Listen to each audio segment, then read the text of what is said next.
The first thing Maya saw at her father's 60th birthday party was her own name. Except it wasn't really her name. Pinned neatly to the front of her dress was a white card that read the disappointment. For a moment, she stood completely still, convinced there had to be some explanation. Then she looked across the garden and saw Ree laughing with his friends. Champagne glass raised, watching her reaction. Lena stood beside him, trying not to laugh. Seriously? Maya asked. Wina shrugged. Dad said everyone needed a little humor tonight. Several guests glanced over. Someone chuckled. Ree approached with the relaxed smile of a man enjoying a private joke. Don't take it personally. You had this printed. Of course. He looked at the card as though admiring the craftsmanship. You know, Maya, everyone expected different things from you. He nodded toward Lena. She stayed, worked hard, helped build the business. You spent years trying to figure yourself out. More laughter followed. Maya removed the card and placed it on the gift table. She could have argued, but something caught her attention. Beneath the insult was a tiny line of text. Guest 17, Maya. He stared at it. The card matched every other professionally printed name tag on the table. This wasn't a joke invented 5 minutes ago. Someone had planned it. Ray lifted his glass behind her. To family, he announced, even the difficult parts. The guests laughed. Mia quietly took out her phone and photographed the card. Mia stayed through dinner, though every laugh seemed louder than it needed to be. She sat near the end of the table, watching Ree move from guest to guest, accepting compliments about the company as if he had built it alone. The house looked almost exactly as she remembered it. Wide glass doors, opening onto the garden, polished stone beneath their feet, family photographs arranged along the walls. Only the people had changed. Most of tonight's guests were connected to Ray's building supply business. Halfway through dinner, Ray tapped his glass. You know what I love about birthdays? He said they give you a chance to look at what you've built. His gaze settled briefly on Maya. Then he began telling stories. He described the time Mia questioned an expansion deal, making it sound as though she had nearly destroyed the company. Lena joined in, laughing as she remembered how dramatic Mia had been. Mia set down her fork. I didn't question the expansion, she said calmly. I questioned where the money was going. The table quieted for a second. Ray smiled. Exactly. Always suspicious. I found payments moving between 2 company accounts and the company survived because you stopped the transaction. Ray leaned back. See, she remembers everything. A few people laughed again. Maya said nothing. For years earlier, she had discovered unexplained transfers while working inside the company. The invoices didn't match the amounts leaving the accounts, and several payments had gone through businesses she couldn't identify. She had taken the records to Ray. His response had been immediate. Stay out of it. She left the company soon. Afterward, what Ray didn't know was that Maya had never thrown those records away. She now worked independently as a financial compliance consultant, reviewing the same kinds of irregularities for other businesses. She had learned that numbers rarely lied. People simply became creative about explaining them. A waiter brought the birthday cake. Ray stood and accepted another round of applause. The company is finally worth real money, he announced. Lena smiled proudly. Mia watched her father cut the cake and felt something shift. Earlier that week, an old company accountant named Evan had contacted her unexpectedly. He had asked whether she still possessed copies of the records from her final months at the company. He had asked why. Evan had hesitated before answering.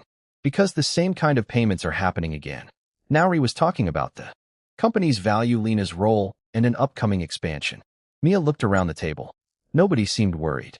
Then Ree mentioned that the business would soon undergo a major restructuring. Ma's attention sharpened. He didn't explain what that meant. He didn't need to. Evan's warning suddenly sounded much less like an old accounting problem and much more like a reason someone had wanted Maya humiliated before she started asking questions. Ree announced the next surprise just after the cake was served. A framed document was carried into the room and placed beside the fireplace where everyone could see it. 30 years of work, Ree said proudly. The document showed an estimated value of the company followed by the names of the people expected to inherit it. Lena's name appeared in large letters. Ma was missing. Ree looked toward her. Well, he said with a grin. Some people inherit what they build. Others spend their lives looking for something to build. The room filled with awkward laughter. Maya pushed back her chair. I need some air. She walked through the house, passed photographs of receiving awards and shaking hands with business partners, then stepped outside. Nobody followed her. At her car, she opened the envelope Evan had given her earlier that week. The first documents were old company filings. Then came payment records, ownership statements, and copies of agreements Maya had never seen. She stopped when she reached a private agreement dated 6 months after her mother's death. Her eyes moved across the page. Rose had owned a significant minority share of Ray's company. Maya read the next paragraph twice. After Rose died, her interest had been placed into a trust benefiting both daughters. Both. Maya leaned against the car. Ree had told her there was nothing substantial left from her mother's business interests. He had said Rose's finances were complicated and that everything had eventually gone toward keeping the company alive. Maya turned another page. Ree had signed the agreement. So had Lena. Her hands tightened around the paper. She immediately opened the corporate records on her phone and searched for the trust. It still existed. Then she found recent filings showing that company assets had been moved into a newly created entity controlled by Lena. Her stomach dropped. The birthday suddenly looked different. The name tag, the jokes, the framed inheritance document. Ray's repeated insistence that Lena had earned everything while Maya had contributed nothing. It wasn't simply cruelty. It was preparation. Her phone rang. Evan. Maya answered. Tell me. You found something. He said. I found a trust. There was a pause. You found it. It was never dissolved. Evan exhaled slowly. Then you need to look at the sale documents. What sale? The division Ray has been talking about selling. Maya looked back toward the glowing windows of the house. How soon? Less than 2 weeks. She stared at the framed document, visible through the glass. For the first time that evening, she understood why Ray had needed everyone laughing before she started asking questions. Maya left the birthday party without saying goodbye. Instead of driving home, she followed Evan's directions to a small diner across town where he was already waiting in a booth near the window. He slid a thick folder across the table. I kept copies because I knew someone might eventually need them. Maya opened it. Inside were invoices, account statements, internal emails, and meeting records from the years after Rose died. Why didn't you give me these before? Evan looked down at his coffee. You weren't ready to believe what they showed. I am now. They went through the records together. Rose had invested heavily when the company was still struggling. She had personally guaranteed early loans and held shares that were supposed to pass into the trust after her death. Instead, Ree gradually shifted money and assets between companies connected to him and Lena. Maya traced each transaction with her finger. This one management fee and this consulting for what? Evan shook his head. That's the problem. There isn't much evidence any work was done. Maya turned another page. Then she saw an email from Lena. The message was brief. Maya is the only person who could cause trouble if she ever understood the trust. Maya stared at the screen. I was supposed to be kept ignorant. Evan didn't answer. She closed the folder and drove home. Rose's old belongings were still stored in boxes beneath the stairs. Maya carried them into the living room and opened them one by one. Receipts, photographs, letters, old bank statements, nothing. Then she found a birthday card. The paper had yellowed around the edges. Rose's handwriting covered the inside. Mia read the message silently. Keep copies of anything you sign.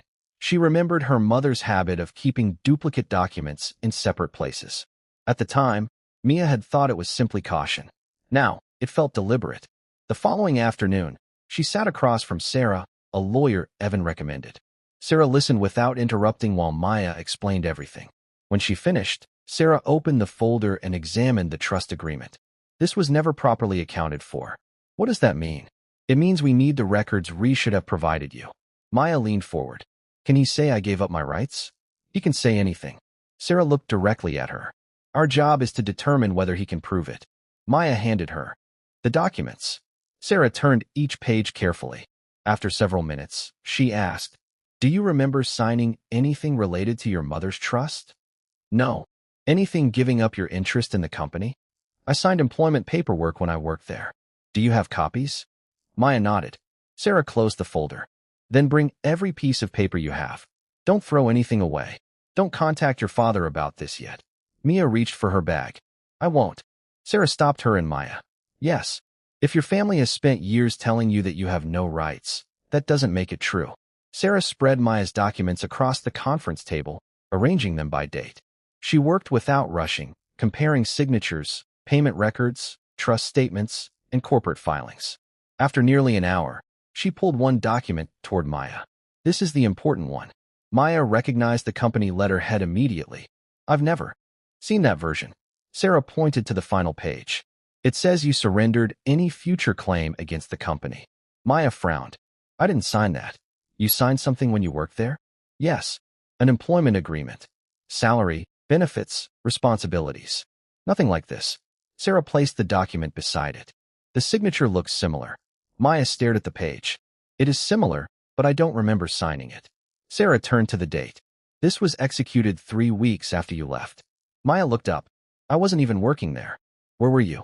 At the consulting firm I joined afterward. Can you prove it? My employment records, emails, timesheets. Sarah nodded. Good. She photographed the document and placed it inside a clear sleeve. Don't touch the original again. That evening, Maya's phone rang. She let it ring twice before answering. You've been busy, he said. I've had things to look at. You could have come to me. I did for years ago. Silence. Ray's voice softened. Maya, whatever you've heard, this can be handled inside the family. What exactly can be handled? You know what I mean? I don't. He sighed. I can transfer some money to you enough to put this behind us. Maya leaned against the kitchen counter. How much? He named a figure. It was more money than Ree had ever offered her. Why? Because you're my daughter. That doesn't answer the question. You're making this uglier than it needs to be. Maya looked at the documents on the table, then explained the agreement. Another silence. What agreement? The one saying, I surrendered my rights. Ray's breathing changed. You've been talking to someone. I've been reading. Maya, you're misunderstanding old paperwork. Then explain why it was signed after I left. Ray's tone hardened. You always do this. You find one thing you don't understand and turn it into an accusation. I'm not accusing you. Then stop acting like a prosecutor. He ended the call. Maya stood quietly for several seconds before Sarah called. I sent the document for forensic review. Sarah said, don't confront Ree again. What do you think? I think someone needs to explain how your signature appeared on a document dated after you left. Maya looked at the phone. That's what I want to know. Sarah's answer came quietly. And I think we're getting close. Ray's invitation arrived 2 days later, printed on heavy cream paper and delivered by courier. He wanted the family together at the company headquarters. The message promised a private discussion and a chance to settle the misunderstanding. Sarah read it. Twice. Go, she said. Maya looked at her. That's your advice. Listen, don't argue. Don't sign anything. The headquarters occupied a renovated warehouse downtown. Maya had worked there years earlier, but the place felt unfamiliar now. New furniture filled the reception area, and photographs of Ree and Lena covered the walls. Ree was waiting inside the conference room with Lena beside him. A folder sat on the table. Ray gestured toward a chair. Sit. Maya remained standing. You said you wanted to settle this. I do. He opened the folder and pushed a document across the table. A settlement. Maya picked it up. The amount made her pause. It was substantial enough to tempt almost anyone. She continued reading. The agreement released every possible claim Mia might have against the company, Ray, Lena, and several related businesses. Then she reached a paragraph concerning Rose's estate. She looked up. Why does this mention my mother's estate? Ray shrugged. Standard language. For what? To make sure everything is finished. Sarah had warned her about broad releases. Maya turned another page. This doesn't just settle a business dispute. Ray's expression tightened. You're overthinking it. Lena folded her arms. You wanted money, didn't you? Maya looked at her. I wanted the truth. Lena laughed bitterly. You always say things like that when you don't get your way. Maya returned her attention to Ray. If I'm so wrong about everything, why are you offering me this much? Nobody answered. Ray finally leaned back. Because you're family. That's not an answer either. His jaw tightened. You have until Friday. Maya placed the agreement back on the table. I'll need Sarah to review it. Ray's smile disappeared. Of course you will. She turned toward the door. On the hallway wall hung a large photograph of Rose standing beside Reed during the company's earliest years. Maya stopped. Beneath it was a brass plaque. Rose, founding partner. She read it twice. Founding partner. Lena looked away. Mia took out her phone and photographed the plaque. Ray's voice came from behind her. Don't start inventing another story. Maya lowered the phone. I don't have to invent anything. She looked again at Rose's photograph. For years, you told me she only helped with bookkeeping. Ree said nothing. Maya walked toward the elevator. Behind her, Lena finally spoke. Dad. The elevator doors opened. Mia stepped inside. As the doors began closing, she saw Ree staring at the photograph instead of at her. Mia placed the photograph of Rose's plaque on Sarah's desk. Founding partner Sarah read aloud. That's significant. It wasn't the story I grew up with. Sarah opened the latest records Evan had collected. The documents showed Rose had invested money when Ray's company was barely operating, personally guaranteed loans, and held shares that should have passed into the trust after her death. Sarah tapped the pages. This confirms your mother's ownership. Maya looked at the figures and the trust still active. They kept going. Several large payments had left the company and gone to a consulting firm owned by Ray's longtime friend. The descriptions claimed the money covered management services, but there were almost no records showing what work had actually been performed. Maya frowned. Where did the money go afterward? Sarah turned another page. Here. The consulting firm's account had transferred substantial amounts into a company controlled by Lena Mylene back. So, they moved it around. We can't say that yet. But the money ended up with Lena. Yes. Sarah closed the file. We need stronger evidence. That evening, Maya called Evan. Where did you keep the old records? Some were never digitized. Where? The warehouse. There was the forged one allegedly forged, Sarah corrected. We let the evidence speak. She submitted the agreement for forensic examination along with Maya's employment records, the trust documents, corporate filings, financial transfers, and the meeting minutes from the warehouse. A week later, the situation changed. The forensic examiner found inconsistencies in the disputed signature and confirmed that the document's creation history did not match the date printed on it. Sarah called Maya. They can't explain how you supposedly signed it after you had already left. Maya sat silently. Then her phone buzzed. Lena, can we meet alone? They met at a quiet cafe near the office. Lena arrived first. She looked exhausted. I knew about the trust, she said before Maya could speak. Maya sat down. How long? Years. And you said nothing. Lena looked away. Dad told me you'd already received your share. You believed him? I wanted to. Ma studied her. That isn't the same thing. Lena's fingers tightened around her coffee cup. I was scared of me of him. The answer caught Maya off guard. Lena lowered her voice. Dad said, if you ever came back asking questions, you'd destroy the company. He said, you'd blame me, and then everything we built would disappear. Maya almost laughed. You were protecting yourself. Yes. While he was using you. Lena didn't argue. After a long silence, she reached into her bag and removed her phone. He sent me messages. She opened a conversation. Ree had instructed her to make sure Maya felt unwelcome at the birthday party. One message specifically mentioned the name tag. Make sure she understands everyone knows what she is. Mia read it twice. He ordered it. Lena nodded. He wanted people laughing before the legal issue became public. Maya handed the phone back. Why show me this now? Because I don't know how to fix what I've helped create. Maya looked at her sister for several seconds. You can't fix it. Lena's eyes dropped. But you can tell the truth. Lena nodded. I will. She forwarded the messages before leaving. Maya watched the evidence arrive on her phone one file at a time. For the first time, the insult from the birthday party wasn't merely a humiliation. It was evidence of intent. The company sale was suspended while the independent review examined the trust, the disputed agreement, and the transfers involving Lena's businesses. Ray's attorneys could no longer dismiss Mia's claims as a family argument. There were too many documents, too many dates, and too many transactions requiring explanations. The forensic report arrived first. Sarah placed it on the table. The signature wasn't created when the agreement says it was. Maya read the conclusion carefully, so I didn't sign it. Correct. And the trust. The review confirms it remained active. Maya let out a slow breath. For years, Ray had spoken as though the matter had been settled before she was old enough to understand it. Now, the paperwork showed something else. The financial investigators examined the payments next. Some expenses were legitimate and properly documented. Others were poorly supported. Several transfers from the company to Ray's friend's consulting firm eventually reached entities controlled by Lena. When questioned, Ray claimed the payments represented legitimate management arrangements.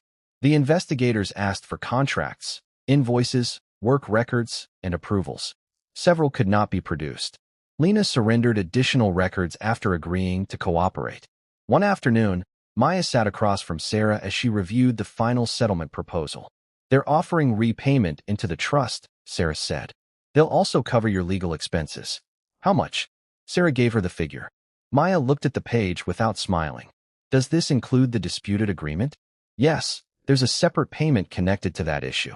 And Lena, she has to return certain assets transferred to her controlled entities." Maya closed the folder. "What happens if I reject it?" "We continue. And if I accept, the trust gets funded, the improper transfers are addressed, and the sale can proceed under new conditions." Maya looked through the conference room window. She could still remember Ray's voice at the birthday party, laughing while everyone watched her. She had imagined confronting him with anger. Instead, she found herself tired. "I don't want him ruined." Sarah looked up. "Are you sure?" "I want the records corrected. I want what belonged to my mother restored." "That's enough." Sarah nodded. The agreement was signed after several final changes. Re-signed first. His signature looked smaller than Maya remembered. When the documents reached her, she read every page before picking up the pen. Ree avoided her eyes. Afterward, he spoke quietly. "Was this what you wanted?" Maya placed the pen on the table. "No." He looked at her. "I wanted you to tell the truth before I had to prove it." Ree said nothing. Maya gathered her copy and stood outside the building. She stopped beside the pavement and looked back. At the headquarters, the company was still standing. So was she, but neither belonged to the story Ree had spent years telling. Maya attended a small family gathering at a restaurant across town.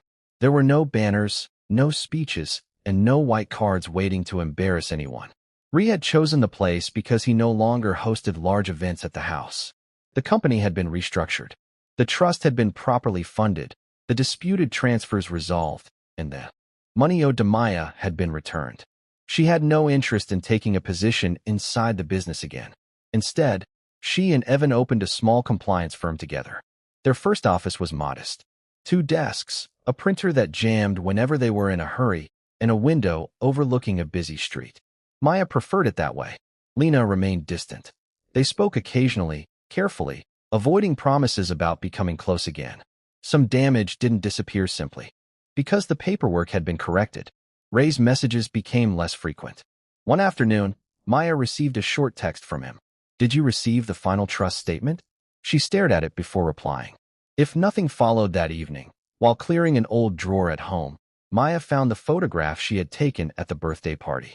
The white name tag filled the screen. The disappointment. She almost deleted the picture. Instead, she saved it with the legal documents.